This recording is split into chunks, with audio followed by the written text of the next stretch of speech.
Então, bom dia a todos. Bom dia.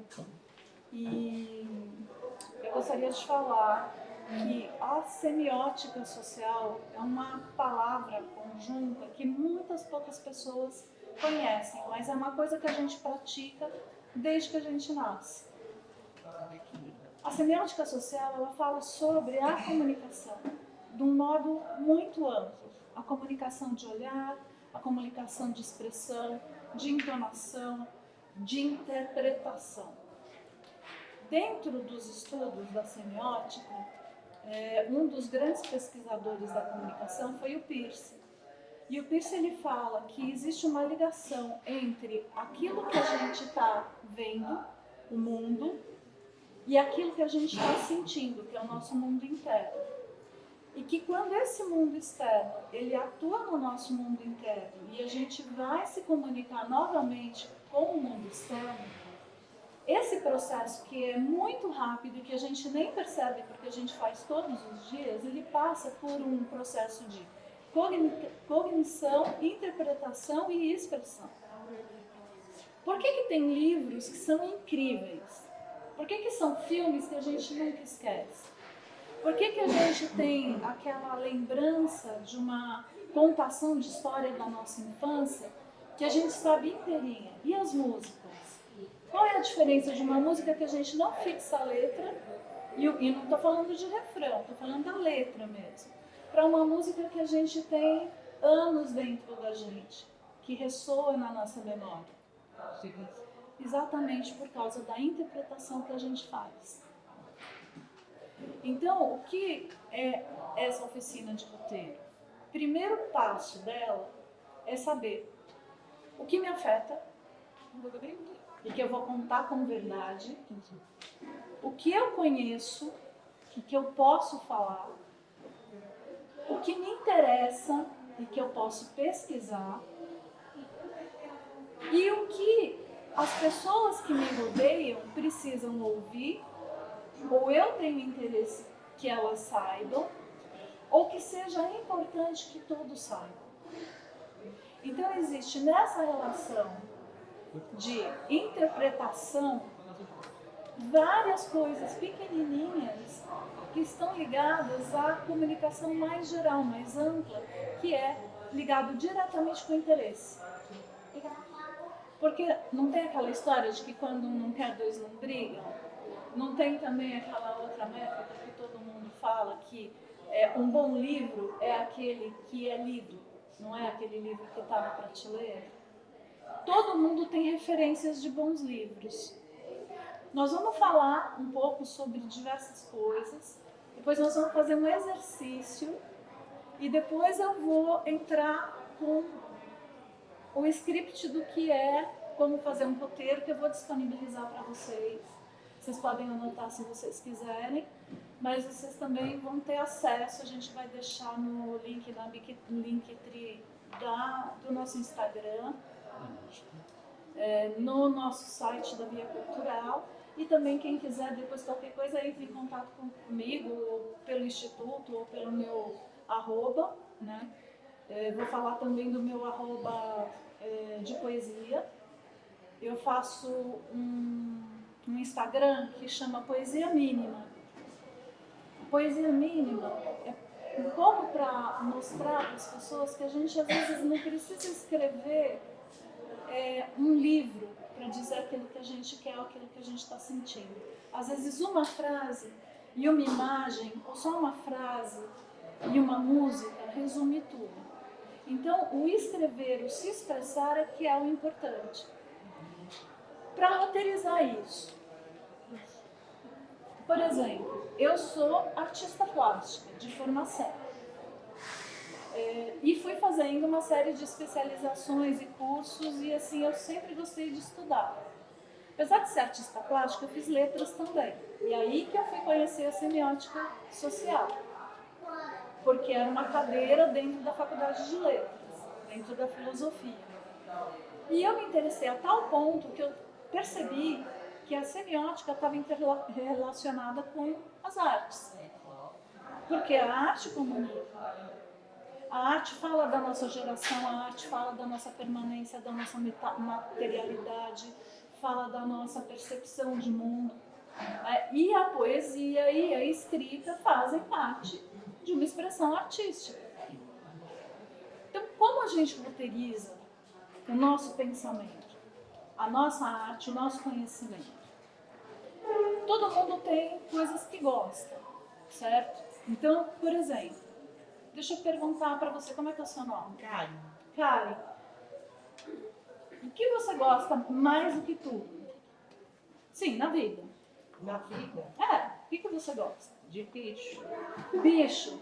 Então, por exemplo, você conhece bastante os bichos. Conheço. Você tem uma ligação, você tem bichos em casa? Tenho. Você vive um cotidiano com esses bichos? Sim.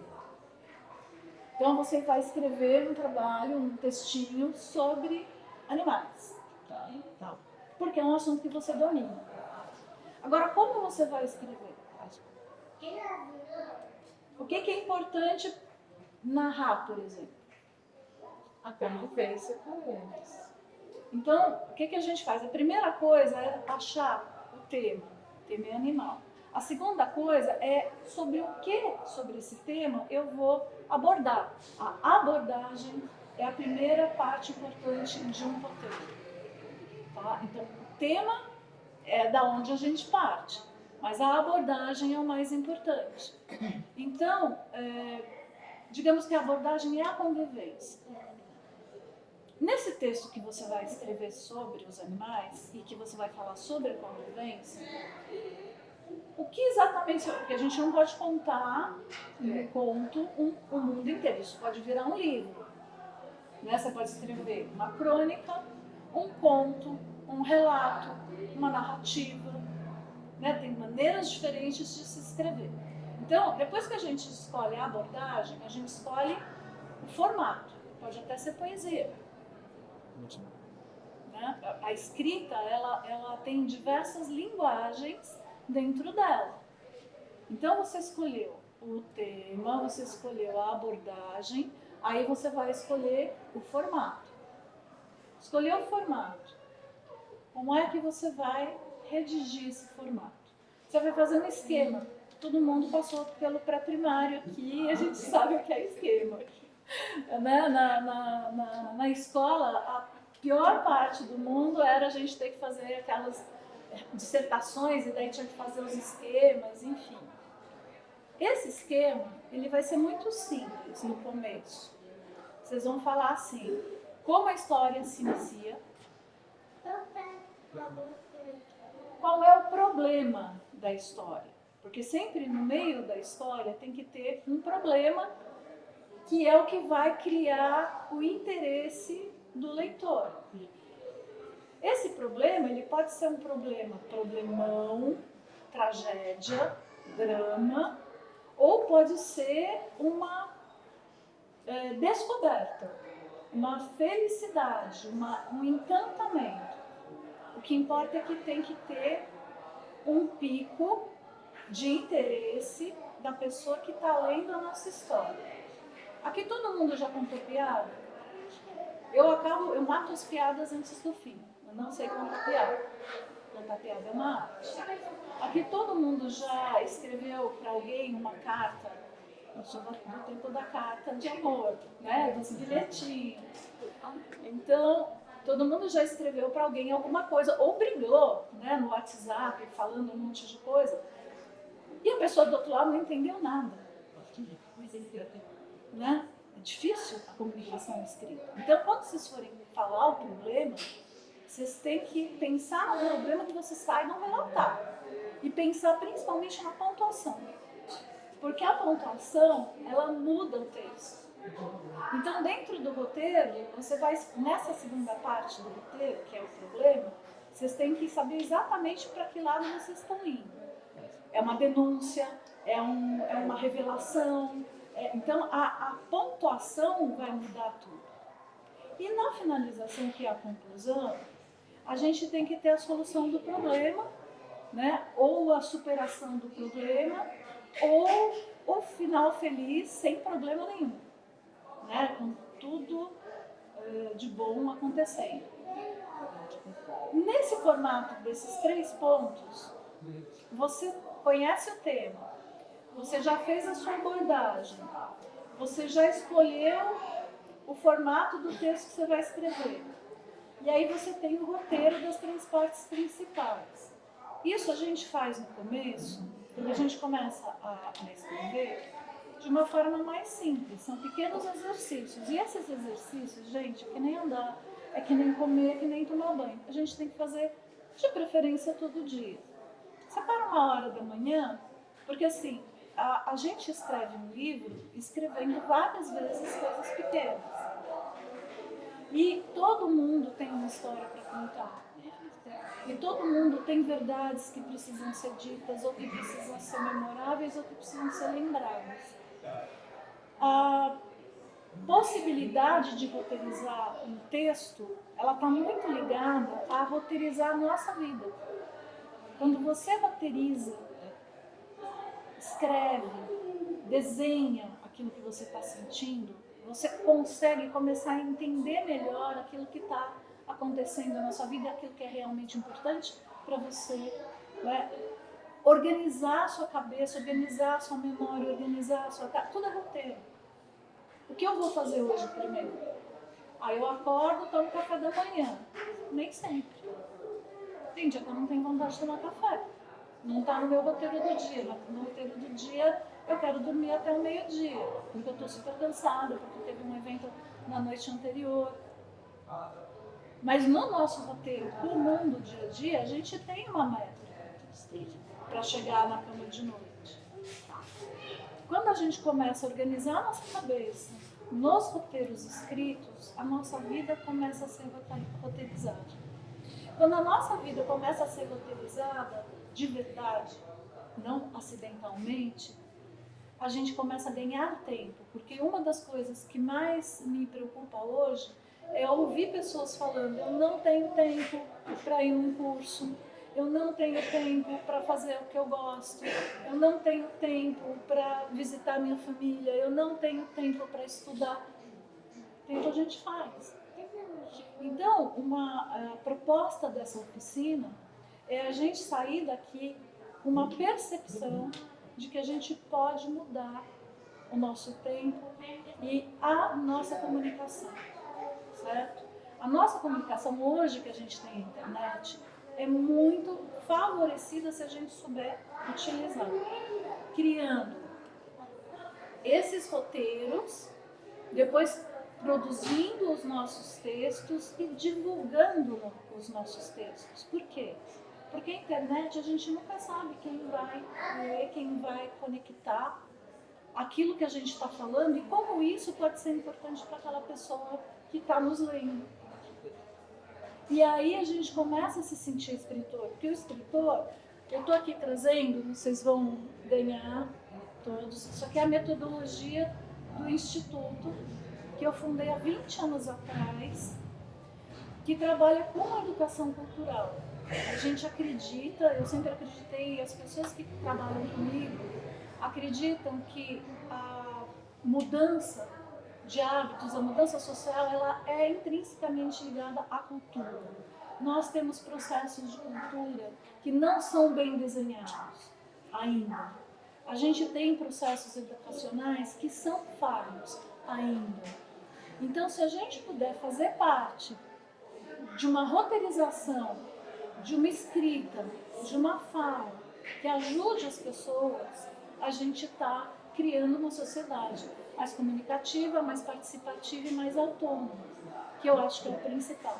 Então a gente conseguiu, nós ganhamos o prêmio da Lei Paulo Gustavo para escrever, isso aqui foi um prêmio de fomento à economia criativa, porque aqui dentro desse livro a gente tem práticas, a gente tem todo o histórico do Instituto, como que a gente se desenvolveu, como que eu criei a metodologia em sala de aula, como as oficinas de fazer o ser maker transformam a pessoa e algumas técnicas, alguns depoimentos, uma bibliografia para quem quiser depois procurar também em que autores eu me apoiei para escrever a metodologia, está tudo aqui. Então isso daqui depois a gente vai entregar para vocês. E voltando ao roteiro, o que nós vamos fazer agora é um exercício.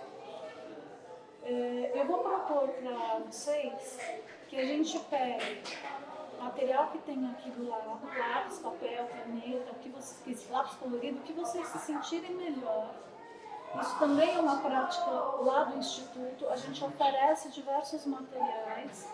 Esses materiais ficam por conta da criatividade de vocês. E vocês vão escolher um tema. Nós vamos fazer exatamente o que eu falei aqui primeiro. Como é que é o nome da senhora? Rejane. Rejane. Rejane, como você escreveria o seu primeiro tema? Qual é o seu tema? O que você gosta mais do que tudo? O que você tem mais Quando eu interesse? recebi o convite, eu tenho um projeto e isso vai me ajudar muito, tá bom? Então, como escrever... Então, eu já tenho todo um esquema, só está me faltando isso. Então, eu acho que esse eu vou tentar. Então, eu estou aqui para isso. É escrever. Certo. Você tem um projeto do quê? Chama Das Mãos ao Coração, é escrever cartas. Maravilhoso. Isso eu quero levar para as crianças, para idosos. Não, isso é maravilhoso, é um projeto maravilhoso. Já é. Eu acho que assim, Tá. já entendi. Tá. Então, o que é? É a escrita afetiva. Sim, é isso que eu quero Né? ver. Então, o seu projeto, o seu tema é escrita afetiva. O formato é carta. Sim. Vocês estão entendendo como é que funciona? Tudo pode ser roteirizado. Todos os temas, todas as abordagens, elas cabem dentro desse processo. É só a gente parar, respirar e falar assim, o que eu quero? Para onde eu estou indo? O que eu quero comunicar? Porque, voltando lá atrás para o Peirce, Tá. uma das coisas mais importantes que ele falava é que se não existe afetamento, que é a mesma coisa que Deleuze fala, que é a mesma coisa que o Spinoza fala, se a gente for buscar na filosofia, todos os grandes filósofos falam a mesma coisa. A gente só se afeta por aquilo que nos impacta, incomoda, envolve, nos dá amor, nos dá calor, nos dá sensações de estar vivo de qualquer maneira. E através dessa sensação, desse sentimento, é que a gente vai se expressar. Se você defender qual a diferença do bom advogado para o mau advogado? O mau advogado copia e cola a peça. Ele cumpre tarefa. O bom advogado, ele vai estudar tudo. Ele vai viver aquilo, ele vai introjetar e ele vai defender oralmente ou por uma peça da melhor forma possível. Não tem juiz que não leia uma peça bem escrita, que não ouça uma defesa oral bem falada, que não se estremece também. É a mesma coisa. Para escrever um projeto, existe uma banca para ler. Essa banca que vai ler, ela vai ler com o coração também. Então é essa a diferença. Para aprender como que eu vou montar isso, entendeu? Sim. Eu já tenho tudo, mas como que eu faço? E aí, como ele começou de uma maneira, e agora eu sei que eu posso expandir. Sim. Tá? É por aí. Deixa eu perguntar para você. Chegou um pouquinho depois. Como é que é o seu nome? Jussara. Qual é o seu tema? Na verdade, eu estou tão feliz de estar hoje caindo do yoga. É yoga. Agora, o meu viver está aqui, tá? Eu tenho muita conexão, é algo muito forte. Inclusive, você falou de escrever. Eu tive um tratamento de câncer e eu falei, começar a escrever. Aí eu comecei a escrever, eu estava sentindo cada vez que eu quero ação do dia a dia. Maravilhoso. Parei. E esses dias, por incrível, eu peguei de novo o caderno e falei, caramba, por que eu não dei continuidade fantástica para ajudar também O outro. o próximo. É uma coisa muito importante, porque quando a gente consegue, e isso é uma coisa que vocês vão ver, conforme vocês forem escrevendo, parece que as palavras vão começar a entrar dentro de vocês. No começo é difícil, é truncado. A gente às vezes escreve, daí fala, não era isso que eu queria. Não rasga, não joga fora. Tudo que for escrito fica como arquivo. Porque depois você pode revisitar e ver coisas lá dentro que você pode reescrever. Mas o sentimento está ali. Então isso é outra coisa muito importante para uma oficina de roteiro, para uma oficina de vida. Não jogue fora aquilo que você sentiu uma vez. Nem que seja para você revisitar, olhar de novo e falar, não, isso aqui eu vou reescrever assim. Aí você descarta. Porque você pode acessar de fora, depois que você passou pelo momento, isso é um pouco de psicologia.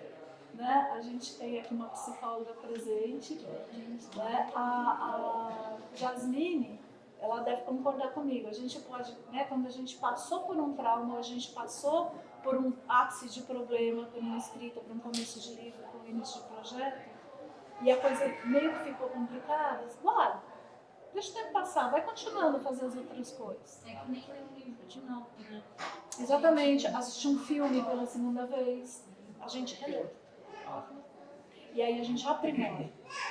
Sempre melhor. Sim. Como é que é o seu nome? Lia. Lia? É. Lia, o que é importante para você? Muitas coisas são importantes. Mas sobre o que você escreveria se você fosse Pela escolher primeira vez. pela primeira vez? Eu escrevia sobre as minhas primeiras vezes ou sobre as primeiras vezes que existem. Isso dá um livro. A gente já não está falando de uma crônica, a gente já está falando de um livro. Vai destacar. Exato. Eu trouxe, assim, todo mundo tem uma referência. Eu trouxe um livro meu aqui, como referência também. Mas, assim, a gente tem desde pequenos livros, mas que dizem coisas muito profundas. Né? Isso daqui é um texto do Krenak, Ideias para o Fim do Mundo. Foi uma palestra que ele deu há muito tempo atrás e que eles publicaram como livro, a Companhia das Letras, porque é um registro escrito histórico sobre uma época de uma revolução, de uma comunidade, de um pensamento comunitário e um alerta, né, sobre essa questão no mundo que a gente está vivendo da natureza. A gente tem livros que são livros romances e a gente tem livros que são de crônicas. O Carlos Heitor Coni, para mim, é uma referência como crônica, porque ele escrevia para o jornal, que é uma coisa de época, é da minha época, eu lia jornal diariamente, físico, né? E ele era um grande escritor de jornal e ele fez vários livros com crônicas que ele escreveu. Então, assim, isso também é uma referência. É um livro de um escritor que escreve romances, mas que fez uma coletânea de crônicas. Por isso que eu estou te falando ali aqui. As primeiras vezes formam um livro. Cada um tem as suas referências. A gente está numa biblioteca é muito por conta disso. Né? Porque a gente tem livros ao nosso redor, com cores, com estampas, com falas, com pessoas que se dedicaram. Independente a sua referência, todas as pessoas têm referências. Elas podem se tornar livros, Instagrams, elas podem se tornar e-books hoje, né? E chegar em vários lugares. Então, agora nós vamos passar por um exercício. Só queria te perguntar, qual é o seu nome? A Iuna tem o que de foco nessa oficina para escrever? Eu estou criando, foi um projeto de faculdade, uma editora de ilustração infantil. Uau! Uma editora de livros infantis, só que focada em ilustração, enfim, e tem temática magia, filosofia, um negócio mais lúdico, sabe? Legal. Então aqui eu estou buscando meio que aprimorar isso mais completamente. Porque, tipo, a parte de ilustração pra mim é simples, mas a parte de escrita é muito complexa. E, tipo, não necessariamente eu vou fazer autorias minhas, eu posso contratar outras pessoas, Mas você vai entender o que os outros estão escrevendo de uma forma melhor. Isso, porque assim eu consigo passar pelas minhas ilustrações o que a pessoa quer transmitir, né? Perfeito. Que é a parte da interpretação. E Eu fui ilustradora mais ou menos na sua idade. E isso era uma coisa muito legal. Sabe o que eu fazia? Eu conversava com a autora ou com o autor 1, 2, 3 dias para entender, para ouvir aquilo que ele estava querendo falar comigo. E aí eu fazia alguns esboços e os esboços que eram escolhidos aí eu desenvolvia. Né? Tipo um brainstorm, né? Uma coisa assim. Como é que é o seu nome? Dinorá. Dinorá. Dinorá, qual é o seu tema? O meu filho, aqui pensando em muita coisa, uma coisa que eu descobri de mim mesma. Por exemplo, essa coisa de você falar, perguntar para mim, por que sempre me deixou muito impactada. Desde o tempo de escola. E, então, eu tinha dificuldade de me expressar, de falar, mas eu tinha fome de leitura. E quando eu comecei a trabalhar, fim de anos, aqui na biblioteca, eu descobri livros que me transportaram como recitadora, um universo sempre, até hoje. E eu comecei, então, a escrever, a ler, às vezes a pôr no papel a importância da acentuação. E de escrever completamente. Ao desenvolver do tempo, entrei para artesã, para fazer diversos trabalhos, trabalhar com as mãos. Por isso, desde então, eu quero isso. Mas a escrita, para mim, é muito importante. E como você está falando, a importância de me comunicar, de me expressar, isso tudo. E agora, nas alturas dos meus anos, eu tenho tido um pouco de dificuldade. Por exemplo, eu quero escrever determinada coisa, parei meu pensamento. Aí eu procuro outra palavra para comunicar. Então eu estou fazendo esse tipo de exercício. Essa brincadeira do roteiro da escrita aí, né, o que você vai falar, vai te ajudar muito. Completamente. Isso eu estou achando maravilhoso.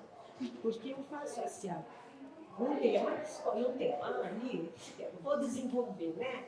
Mas hoje, o que você vai desenvolver? Porque hoje todo mundo aqui vai desenvolver uma coisa, curta, mas qual vai ser o seu tema? Arte. Tá. E a abordagem, daí você vai ver se vai ser uma crônica, vai ser um conto. Vocês entenderam? Que tem essa né? Então, assim, eu vou escrever sobre uma editora ou sobre livros que falem de filosofia e magia, mas como é que eu vou escrever sobre isso? Então, a gente tem que... Né? Como é que é o seu nome? Gabriela? E você, Gabriela, qual é o seu tema? O que você gosta demais na vida? Eu achei que era animais também. Animais. Então, pega os animais como esse tema para hoje. A partir desse exercício, vocês vão fazer outros exercícios no dia a dia. Tá? Combinado? Jazinho? Eu estava pensando que eu gosto muito de rádio, sempre conversa, gente eu gosto. Senta do lado dela. Que ela gosta de cartas. E comida? Eu vou escrever cartas e aí eu fiquei pensando assim, uma carta que fosse tipo uma confissão. Aqueles pensamentos que a gente guarda das nossas interpretações sobre alguma coisa e que aí a gente põe uma carta e entrega no jeito. Bom tema e boa abordagem. Rodolfo? Acho que eu vou ficar com passagem de tempo. Passagem de tempo. E abordagem, você já sabe? Alguma coisa bem simples, talvez uma crônica, talvez fazer um textinho. Beleza. Então nós vamos fazer o seguinte agora. Vamos passar para a prática. Depois que vocês fizerem a prática, eu vou mostrar a teoria. Tá? Por quê? Porque assim a gente teve essa vivência, e isso na vida é muito importante. A gente teve essa conversa, essa aproximação temática. Nós vamos nos colocar e depois a gente vai para a teoria, para a gente não ficar bitolado. Para a gente ir contra essa educação que deixa todo mundo igualzinho. Certo? Combinado? Então vamos pegar material. A gente tem meia hora. Será que dá para escrever? Porque depois a gente pode ver, comentar. Pode ser? Beleza. Bom, a gente fez um exercício, né? Todo mundo escreveu um pouco. Qual foi a sensação? Primeira parte. Agora que a gente terminou a tarefa, digamos assim. Qual foi a sensação? Boa. Quem gostaria de ler primeiro? Eu leio. Você lê?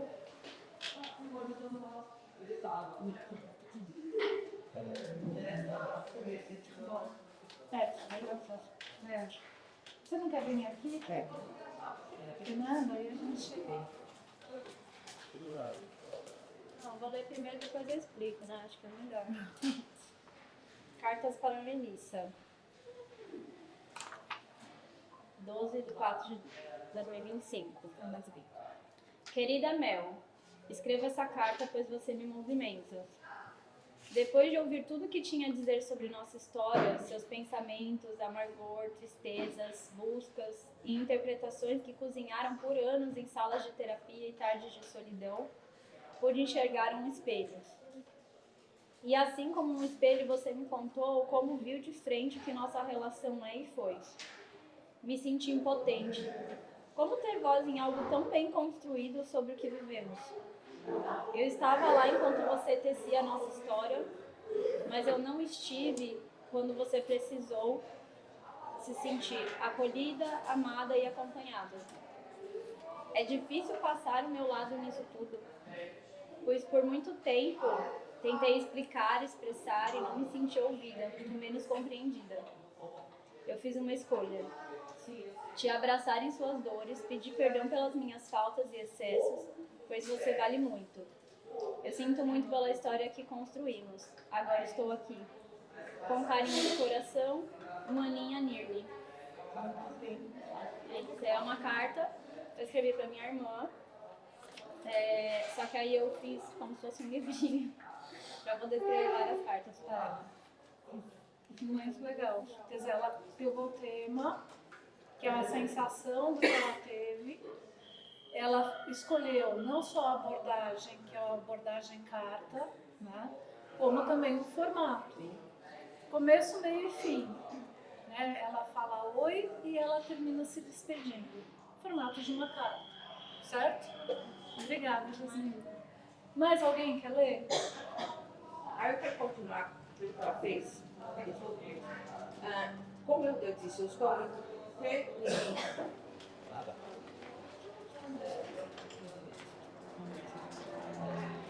como eu disse, né, que o meu tema era carta, né? Eu quero das mãos ao coração escrever cartas para as pessoas.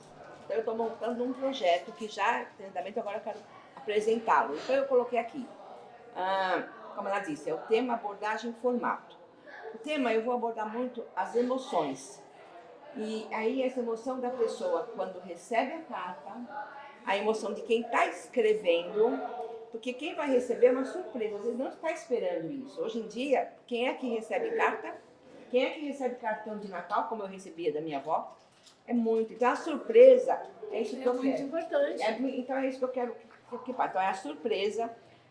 Vou ativar a memória, porque a pessoa que vai escrever, a pessoa que vai receber, eu estou ativando a memória.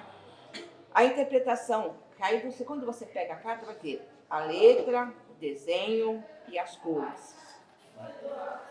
Deixa eu mostrar. Aqui, ó, eu já tenho. Ela fez, inclusive, porque isso aqui ela roteirizou o trabalho que ela está fazendo. Inclusive, identificou visualmente como ela quer que seja realizado no final, né, na parte materializada. E aí eu coloquei assim, ó, como eu quero atingir crianças, adolescentes e idosos, então na criança desenvolver a coordenação motora e a criatividade. No adolescente, a escrita, que só fica digitando também não é legal, o sentimento e a ação, de você pegar uma carta e ir até o correio e mandar para alguém. E para o idoso, é ativar a memória, a recordação, né, e deixar lembranças. Que eu tenho até hoje o cartão da minha avó, que me mandava, tinha uma letra toda lá, no Natal. Ela mandava para todos nós, então eu tenho até hoje a carta dela. Então acho que é isso, cada vez que eu pego e eu sinto, é isso que eu quero passar para as pessoas. Maravilhoso. Tá bom? Tá, mas você Então, fica eu quero aqui. captar. Volta aqui, Jasmine. Faz o seu.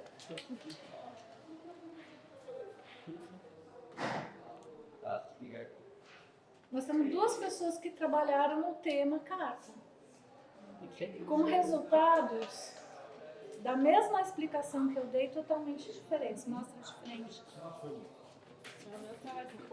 Esse. Ainda Esse aqui é o coloquei uma editora minha aqui.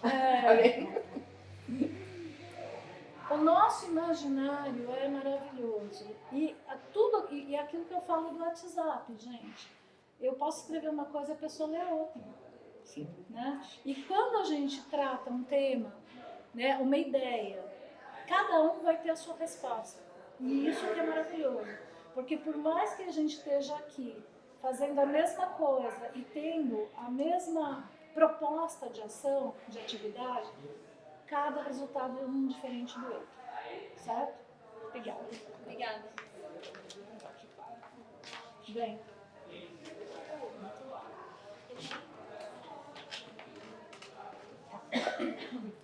Eu tô fazendo um projeto para portfólio de ilustração infantil.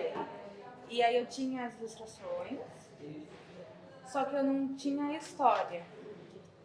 Aí eu meio que fiz uma historinha pra entender como funcionaria, né?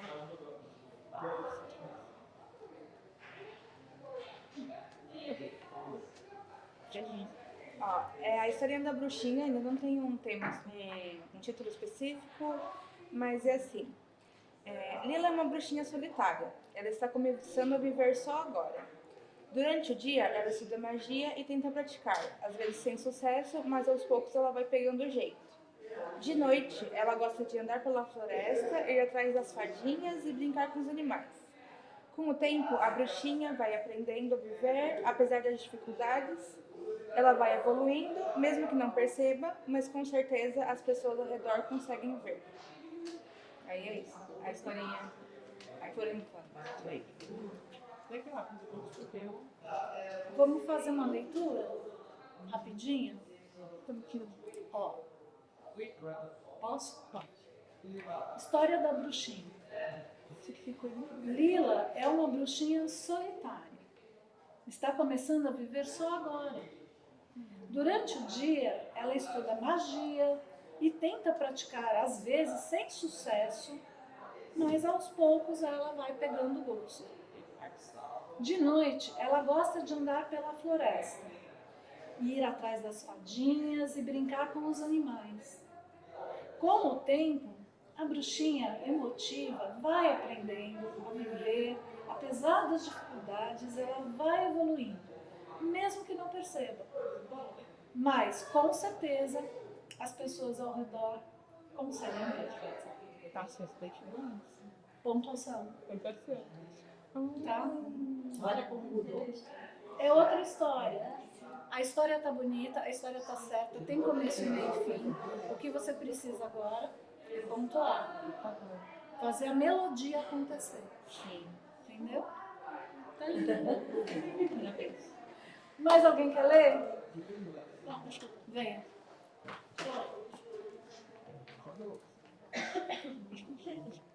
Vamos lá. Meu nome é Lia e eu gostaria de falar sobre a minha primeira vez que escrevi uma rima. A forma foi tão natural e as palavras vieram com tanta facilidade.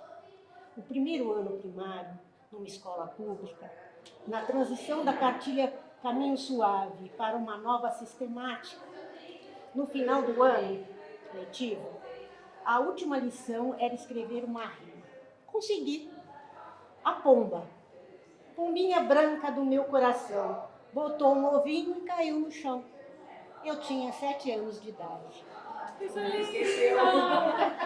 E fez o desenho, nossa. Aí você pode não esquecer, né? Maravilhoso. Faz tempo, né, Elia? Oh, Tá vendo?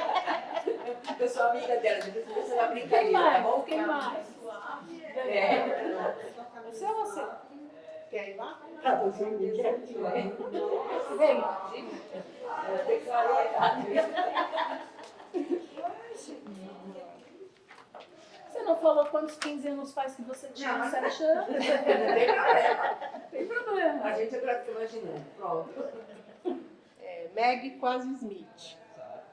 Depois de conviver 16 anos com a Margot, decidi seguir sozinha. Entretanto, ainda me iludo, achando que controlo qualquer evento na minha vida. E passados uns 8 ou 9 meses, recebo a notícia de que a tutora da Meg, uma senhora de cerca de 80 anos, havia falecido. E ela se encontrava sem lar. De imediato, sem piscar, fui buscá-la. Que judiação!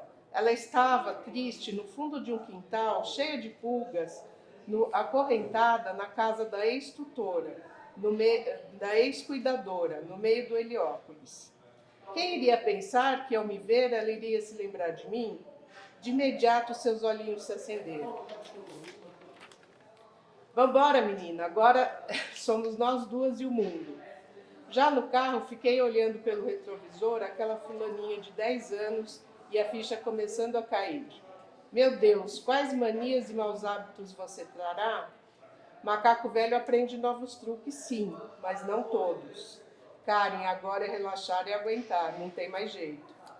Após o banho de pet shop com direito a compras inclusas, chegamos em casa.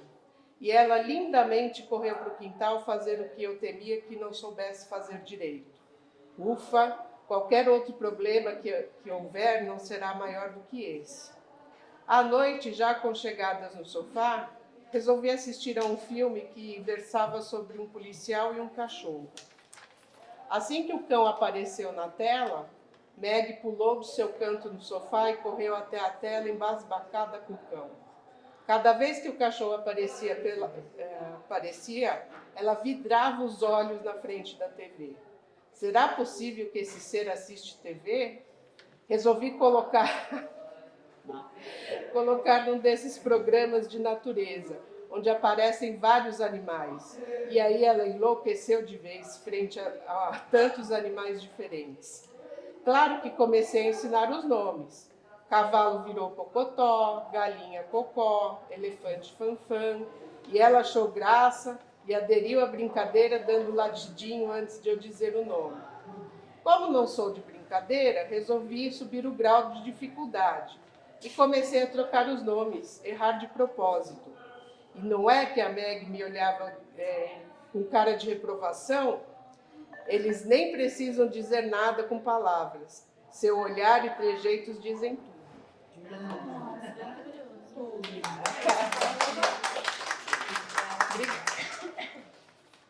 Ela fez uma narrativa no formato de crônica, né, contando uma história inteira e terminando com uma observação, que também é uma maneira de terminar. Né?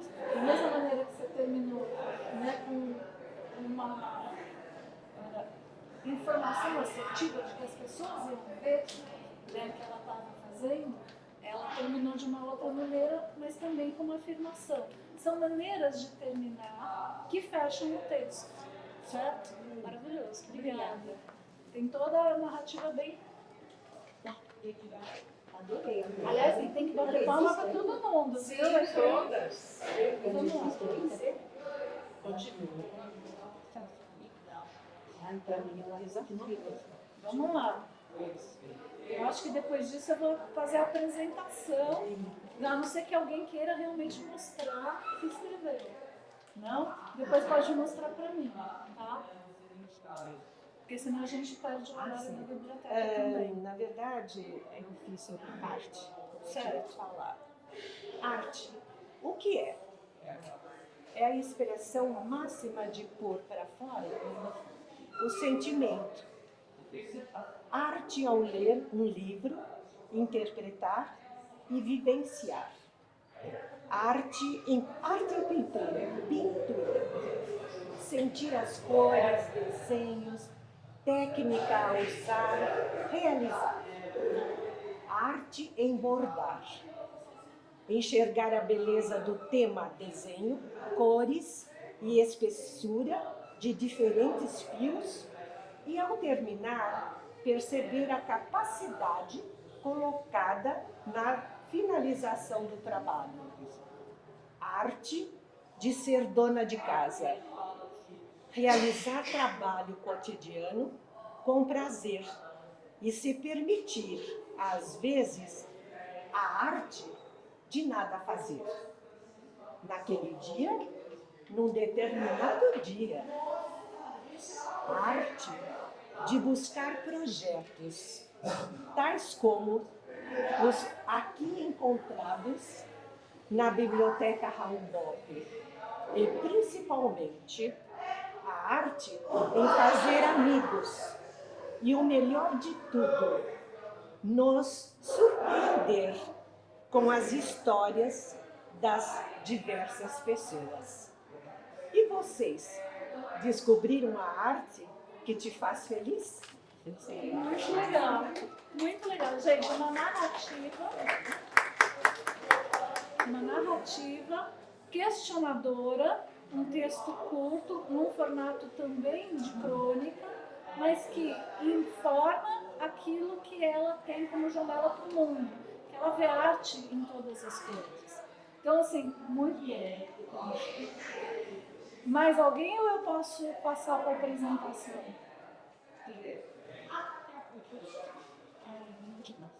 Depois? Vou passar então, tá bom? O que eu queria falar sobre a respeito desses mini textos.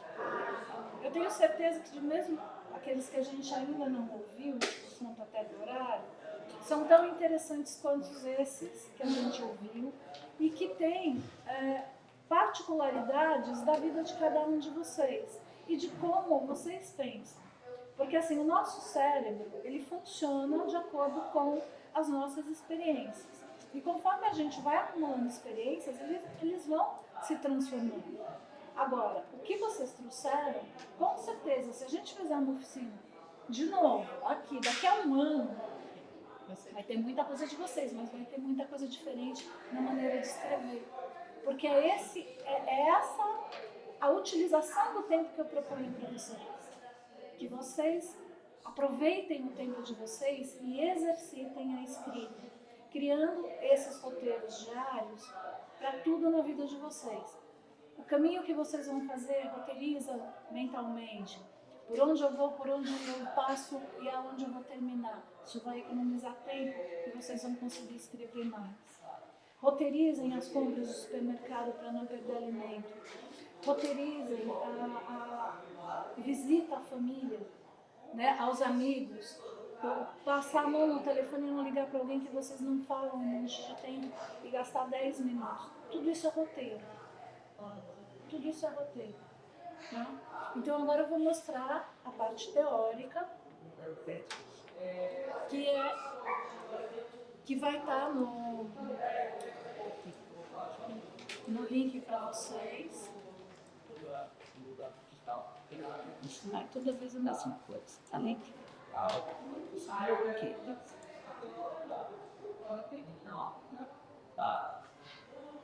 Uma oficina de roteiro para escrita. Aí eu agradeço a presença de todos e a gente vai falar sobre a diferença do roteiro na escrita do texto. Porque quando você pensa antes, você consegue organizar melhor as suas ideias. O que é um roteiro de um livro? Porque a gente está falando de escrita aqui. Poderia ser de livro, de cinema, de teatro, o que vocês quiserem. Nós estamos falando de livro. Então, tem o início, o meio e o fim da história, que é a estrutura básica. Depois da estrutura básica, a gente tem a finalidade, que é a coisa do propósito, né, a questão do tema que a gente vai escolher e que vai guiar a narrativa e o desenvolvimento dos personagens. Depois, quais são os benefícios que a gente tem com essa organização? A própria organização, daquilo que você está querendo expressar, a clareza para quem vai ler aquilo que vocês estão querendo transmitir e o direcionamento, que é a escolha do público. Se eu vou falar sobre animais, se eu vou falar sobre arte, se eu vou falar sobre cultura, se eu vou falar sobre yoga, se eu vou falar sobre amor, né, carinho, é um direcionamento, né? E aí a gente vai colher essas informações que estão em volta, as palavras certas, para passar a mensagem. Olha a diferença das músicas dos anos 80 para as músicas de hoje. As músicas tinham roteiro, tinham letra. Hoje é o ritmo e o refrão. É mais a marcação. Não estou falando de qualidade musical, se bem que eu acho que tem uma diferença muito grande. Mas eu estou falando de estruturas, tá? Um roteiro bem estruturado é essencial para um livro de sucesso. Ele assegura que a história flua de maneira lógica e envolvente. Use um roteiro para dar vida à sua visão. O seu roteiro tem emoção, né? O seu roteiro tem emoção. Qual é o desenvolvimento da ideia central? Identificar como é que a gente faz esse desenvolvimento. A gente identifica o tema, que foi o que a gente fez aqui. Aí a gente faz a criação das premissas, que é o como que a gente vai trabalhar e o que a gente vai contar, o que é importante, né, para a gente entregar. E aí, dentro dessas premissas, são aquelas palavrinhas que eu comentei, que são assim, e se fosse, né? Como eu penso, o que você acha, eu li em algum lugar, as minhas referências, né? Essas coisas todas são ligadas às premissas. E é como você vai justificar aquilo que você está colocando. E aí, em terceiro, que é muito importante, é o público e, novamente, o propósito. Encontre o seu público-alvo. Quem quer escrever, quem precisa escrever, quem precisa ouvir, né? O que eu tenho para falar para esse grupo de pessoas. Porque tem muita gente que fala que gosta de animal e não cuida. Tem muita gente que quer ter o animal porque é carente. Tem muita gente que quer ter, mas não quer ter compromisso. E aí vai. Né? Então a gente tem que falar assim, bom, eu vou escrever isso para, no caso dos animais que eu estou falando, para poder orientar as pessoas, que as pessoas entendam que essas criaturas têm sentimento, têm inteligência, e de repente toda uma geração aí pode mudar nos tratamentos, né, com os animais. Então é o público. A ideia central, essa que eu falo sobre a ideia central, que é a motivação. É a espinha dorsal do trabalho que vocês vão fazer, do livro, do roteiro ou da carta, né? Enfim, do trabalho. E precisa de tempo para ser desenvolvido. Eu usei essa imagem porque, assim, uma coisa que eu sempre fiz foi anotar coisas para mim. Anotar as ideias que eu tenho e guardar. Pensei em tal coisa, guarda. Tem um caderninho, põe um post-it, não interessa a forma. Mas tem uma forma de armazenar essas ideias, esses insights do dia a dia. E a construção do personagem. Eu peguei um Hamlet, né, de Shakespeare, aqui de um lado, sombrio. Não sei se vocês assistiram Melancolia, o filme. Né? Então a personagem, a noiva, né, aquela coisa do casamento acima de tudo, pode o mundo acabar, eu vou casar. Né? Então, como que o personagem se constrói? Quem é esse? Isso é uma das coisas mais importantes da narrativa. Porque uma coisa é a ideia, a outra coisa é o personagem. O personagem, ele tem que ter peso, ele tem que ser real para quem está lendo. Então,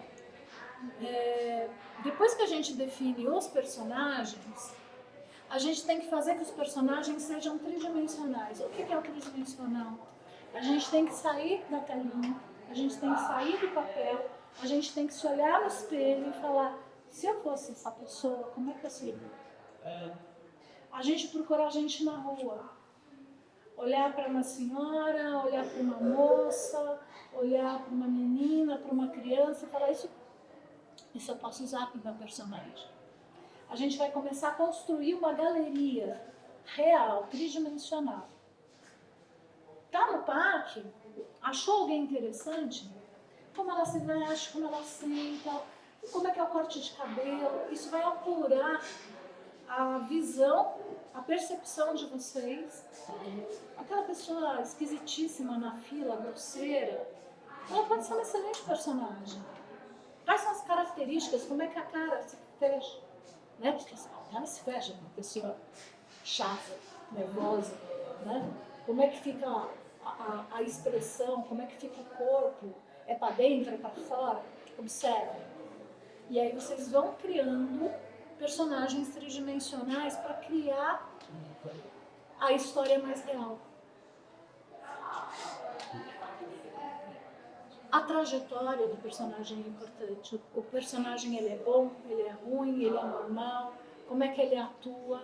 Então, isso é uma coisa que eu faço nos meus livros. Eu ganhei um outro prêmio agora, estou escrevendo um livro chamado Vermelho, que é a história de mulheres que moram na cidade de São Paulo.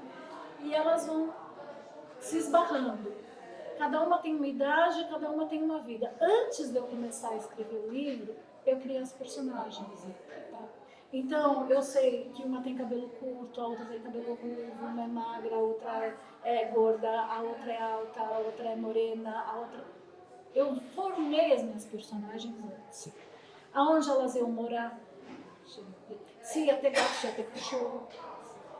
Eu construí as personagens. Eu tinha a ideia central e o que eu queria passar. E aí eu construí as personagens para construir a narrativa das personagens. Né? A ficha de personagens é isso que eu estou falando. Mariana tem 34 anos, é branca, tem cabelos crespos, escuros. Esses personagens construídos, quando o leitor lê, ele está vendo uma pessoa na rua, ele acredita que tem personagem nisso. E aí você capta a atenção do leitor. Eu uso muito também a memória afetiva que eu tenho, as coisas que aconteceram, os sentimentos que me prenderam. Então, nesses sentimentos que me prenderam, como que eu reagi? E aí eu coloco impresso isso para personagens. Muita gente fala que o autor ele se auto-coloca, né, se auto-vê. Não é, a gente empresta percepções. E quando você vê, o personagem está montado e ele já tem vida real. Não é mais você. Você usou um filtro de diversas vivências e diversas percepções da vida de outras pessoas e canalizou naquele personagem. Aí a gente vem para a estrutura de narrativa, que é o tal do começo, meio e fim. Você já tem o motivo, você já tem a proposta, você já tem os personagens, você já sabe como é que é o seu propósito, por que você está escrevendo. Aí você vai fazer a estrutura da história. Entendeu como é passo a passo? E isso precisa de tempo. A gente tem modelos populares que a gente pode apresentar dentro da jornada do herói ou dos 3 atos, que antigamente foi feito por Aristóteles os 2 atos, né, de levar ao público e trazer do público a resposta, que depois passou a ser 3 atos. E tem a parte do ritmo, que é o como manter o interesse. Então, isso foi acontecendo, não sei o que, eu tive uma surpresa, nossa, não sei o que. Então, o que você vai colocar no meio do texto?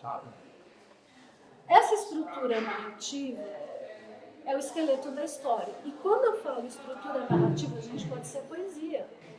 Pode ser que nem a música do Caetano, sabe? Pode ser uma poesia, uma narrativa, uma crônica, um conto, é a mesma coisa. Quando eu falo de estrutura narrativa, ela pode ter, inclusive, diálogo, ou pode ser só contação. Não tem problema. O ritmo é uma das partes mais importantes. Aí aqui eu separo, né, para vocês entenderem o que é o arco da história e o que é o arco do personagem. O arco da história está ligado com aquilo que a gente estava falando, que é o que a gente está narrando. E o arco do personagem é como ele se comporta dentro da história. São duas coisas que vão ser trabalhadas ao mesmo tempo, para que a gente possa ter uma história bem contada, certo? Então, voltando, né, a gente tem aquilo que a gente tem competência para escrever, aquilo que a gente escolhe para escrever, aquilo que a gente vai pesquisar para escrever. Montamos o tema. A partir do tema, a gente tem como a gente vai construir e o propósito para quem a gente vai entregar. O que a gente quer passar. Daí a gente entra na escolha dos personagens que vão estar. Sou eu, é a bruxinha, é a minha vizinha, é a carta da minha avó. O arco da história, o personagem, os dois caminham juntos. O arco é a narrativa, contada de forma continuada através de episódios, não necessariamente de forma linear. Isso falando de livro, falando de cinema, partes. É comum a diversas mídias, tais como séries de streaming, tirinhas de jornal, videogames, livros, jogos e, em alguns casos, filmes. O arco do personagem é a transformação ou a jornada interior. Na maioria das histórias, personagens principais e protagonistas são mais propensos a experimentar o arco dos personagens. O termo geométrico arco é frequentemente usado para descrever uma mudança radical. Aí, eu dou o exemplo do Hamlet, que passa por um arco, e do Em Crime e em Castigo, o Rakusin. Eu nunca consegui falar. Rakusinkov. É assim que fala. Rakusinkov. É difícil de falar, mas o personagem protagonista. São dois clássicos que apresentam personagens que saem de um estado de equilíbrio, passam por um trauma ou por um processo de problema e depois ou eles se transformam ou eles se desidentificam, né? Eles mudam, que é o ápice, né? O ápice do arco. Aqui eu fiz um resumo da estrutura da jornada do herói e a da estrutura de 3 atos. Que aqui é uma roteirização, que isso também vocês podem pegar depois no link, que fala como que estava a situação, né? Hoje o dia acordou bonito, o sol brilhava, eu resolvi sair para experimentar a minha caminhada, porque o sol estava muito convidativo. Tive um problema porque fui atrasada, porque a minha filha estava precisando de uma ajuda, eu fiquei angustiada por causa disso. Aí eu consegui uma ajuda do meu marido, eu consegui uma ajuda da vizinha, levaram minha filha a buscar meu cachorro, enfim, resolveram o problema. Como eu consigo começar a desenvolver o meu trajeto para aquilo que eu queria, né? As provas, os aliados e os inimigos estão ligados com essas pessoas que vão me ajudar a atravessar esse caminho, a resolver a situação. A aproximação aqui da caverna secreta é que eu peguei de um tema de um livro. É quando você fala assim, eu tô chegando perto do ápice, tô chegando perto daquilo que eu queria, né? Aprovação, ai, machuquei meu pé. Eu estou aqui caminhando no parque e virei o pé sem querer. A recompensa, nossa, uma pessoa passou e falou, meu, eu vou te ajudar. O caminho de volta, olha, eu te dou uma carona, vem comigo, tal. A ressurreição, chegar em casa inteira, tal, não sei o quê, e o retorno com Elixir, mas mesmo assim foi muito bom, porque eu vivi o sol, eu vi a caminhada e eu fiz um novo amigo. É um roteiro. Então tudo, né, como a gente vai construir essa jornada do herói. É um roteiro clássico. A estrutura dos 3 atos, ela é muito mais dramática, se a gente for falar. Porque ela na narrativa, ela trabalha uma história nas camadas chamadas configuração, confronto e resolução. A configuração também é o mundo real, aquele que você está contando. A confrontação é o problema, né, é o como resolver. E a resolução. Essa camada de 3 atos, esse formato, ele foi muito utilizado a vida toda no teatro. Tanto que no teatro você vê, né, tem os intervalos, toca e tal, e são construídos. No balé também são construídos em atos. Né? Então é uma forma de criar uma narrativa para que o público possa absorver a história. E você? Essa questão dramática, ela mostra um enredo que direciona uma questão. Vai dar certo ou não vai dar certo? Para onde que a história vai caminhar? Então, o encontro amoroso no Lago dos Cisnes, daí o problema, aí a morte, né? A tragédia. Podia não ter morrido, podia ser a vitória, né? Mas o autor escolheu a tragédia. Mas geralmente é isso, são 3 pontos. Isso no livro também funciona da mesma maneira. No conto funciona da mesma maneira. Os diálogos e a ambientação. Por exemplo, eu conheço o Parque da Aclimação e gosto daqui porque eu vinha fazer piquenique, porque eu vinha fazer as caminhadas em volta do lago.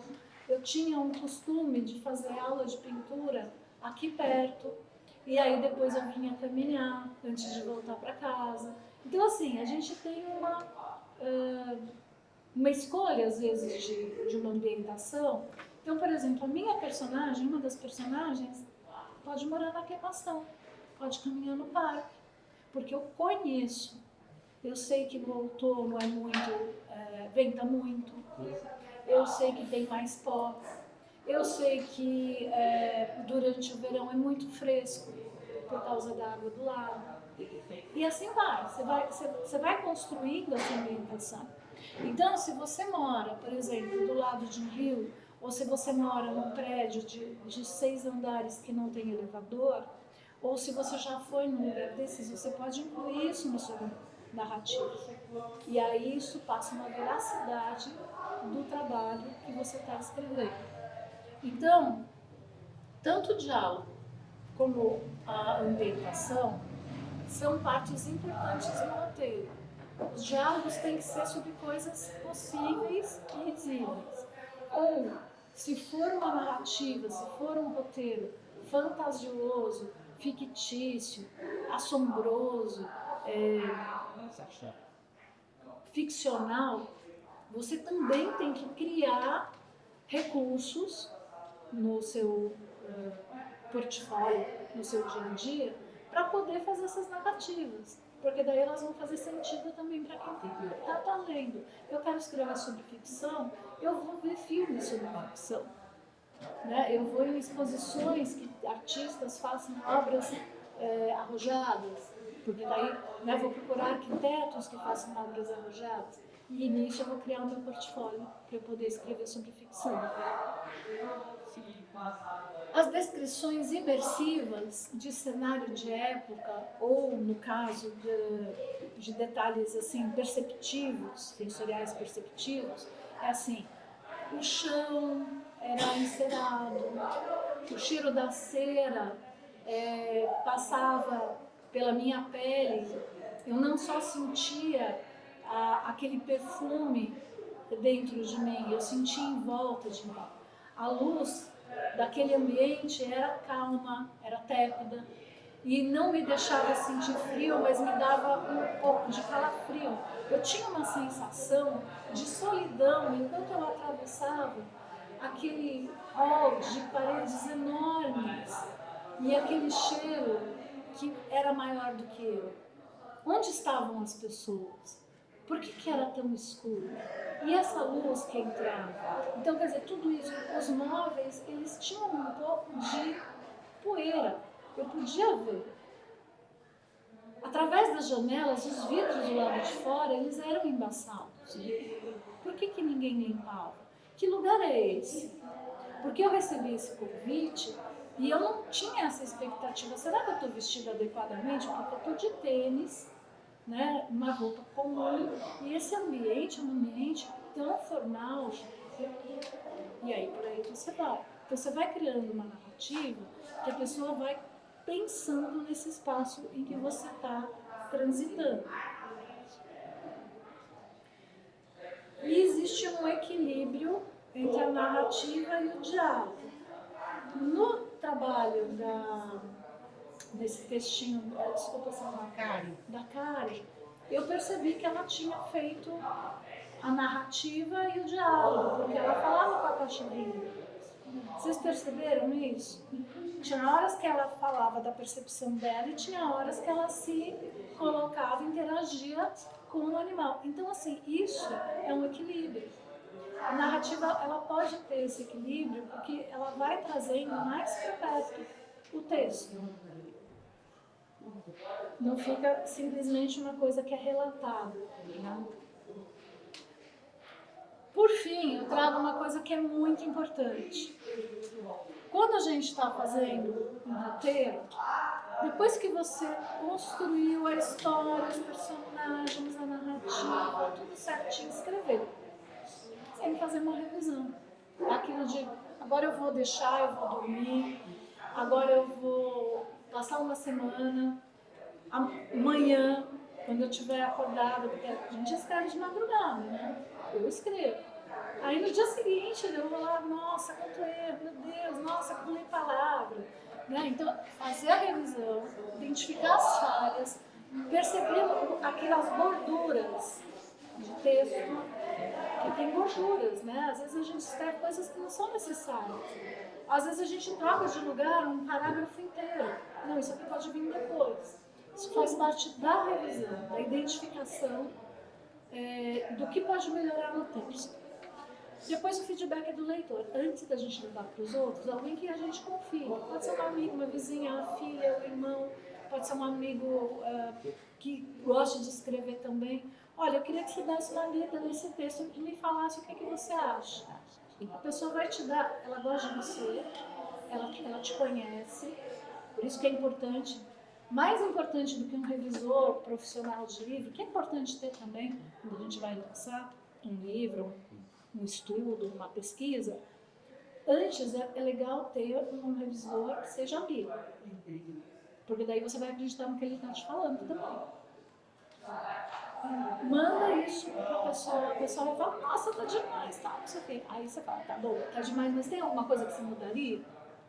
Olha, eu achei um pouco exagerado tal coisa, eu não gostei que você falou, achei muito triste tal, mas por que você achou que conversa? Tá com uma ideia?